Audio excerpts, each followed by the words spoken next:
Well, you're just days away from a huge fight here at the PFL Finals. What's the emotion like? I'm really weirdly calm going into this one. I think I was more nervous my last one, just with all of my own family circumstances that were going on and everything. This one I feel extremely prepared and just ready to go at this point. Yeah, just calm and ready. Yeah, we had spoken about a month ago, and you're telling me how you kind of enjoyed the extra attention that's been thrown your way, obviously with the magnitude of the fight. Is it still the same, or are you getting tired of all the questions in the media? I'm getting tired of repeated questions, but I mean, other than that, it's welcomed. Honestly, I don't mind it too much. Yeah. What would you say is the most repeated question? How do you plan to stop a takedown? And I'm like, with my arms? I don't really good wrestling. I'm not sure. So how do you plan to? I'm just gonna do that and swing a little bit, Have you ran across Kayla this week? Yeah. This week. No, not this week. We ran in, anytime we run into each other though, it's friendly. There's no bad blood between us or anything like that. Yeah. And the expectations, obviously Kayla is super dominant. I mean, you probably get this question a lot too. The odds are probably favoring her a lot. Is that extra motivation for you? How does that make you feel towards the challenge that you have ahead? You know what? I'm not super concerned with the odds. I saw a really cool, my coach showed me a really cool quote from a motivational video, and it's like the odds don't really matter once that cage door closes because anything can happen. So it's cool, the odds can say she's a huge favorite, but it only takes one punch. Yeah. And do you feel like she almost has all the pressure on, because obviously the expectations, and not forget, but this is the last fight on her deal with PFL? I think she has a lot of pressure, but I think I have my own pressure too. It's not from necessarily people watching from the outside, but people at my gym, my coaches, my family, they expect me to perform a certain way. So my own pressure's there as well.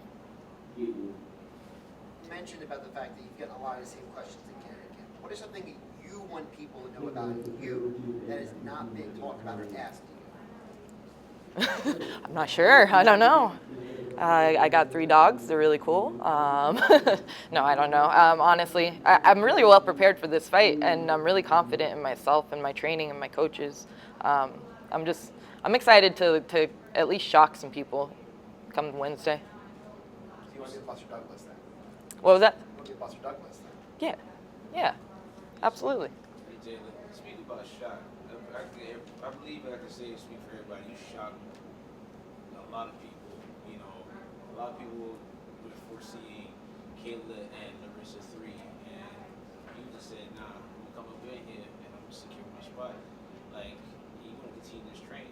What would it mean for you to pull off a major upset in the Kayla Harrison? I think it would be really cool. I mean, in the sense that it would be something to be proud of. But I'm still super early in my career. I'm literally 3-1 going into this. And I think, I'm not entirely sure. I just think it would be cool to show my son one day, hey, you can take on giants and you can still win. Speaking of giants, of course, you train at Extreme Couture and you train with the giant himself. Yeah.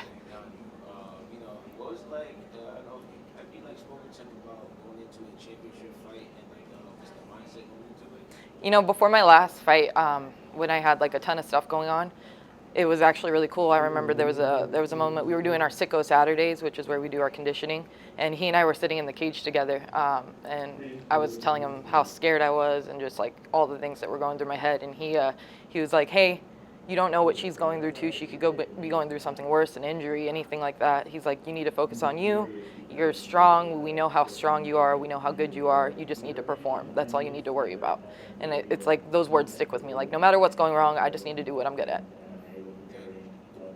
How much does it help to be able to train with other women like Casey O'Neill and some of the other really high-level female fighters they have there? Those are my girls, man. It's literally just a bunch of knuckleheads all hanging out. We're all a bunch of idiots, and we're all trying to knock each other out all the time. It's super fun. It's a lot of fun, honestly. But we elevate each other, it's a strong women's team, and we're not there to just mess around. We're there to get better every time we're together.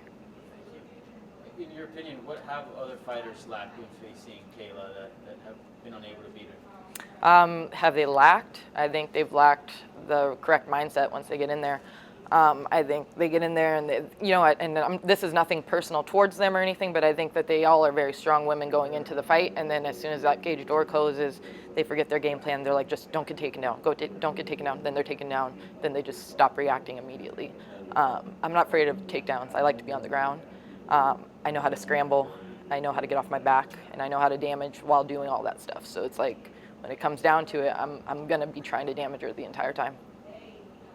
Did you take that whole little engine that could come in more as an insult or a little playful dig, or do you take motivation from it? Playful dig more than anything. She's a good talker. We all know she's a really good talker, and I think she didn't mean it like to get under my skin, honestly. But it was kind of like, okay, like I know how that story ends, and the engine did, so I want to do it. Taylor, you spoke about not really caring about the odds. Your mother is currently fighting against the odds right now. How does that inspire you coming into something that is minuscule in the big picture of things compared to that? 100%. Like it's all my motivation. Like this is nothing. This is, there's tons of people out there fighting for their lives literally every day. When it comes down to this is just 25 minutes of my life, and it's just a hard push. And then I can go back to being a normal person after this and hang out with my family while my mom has to stay at a hospital. So I mean, like, I'm lucky, Thank you, and good luck with you and your mom. Thanks.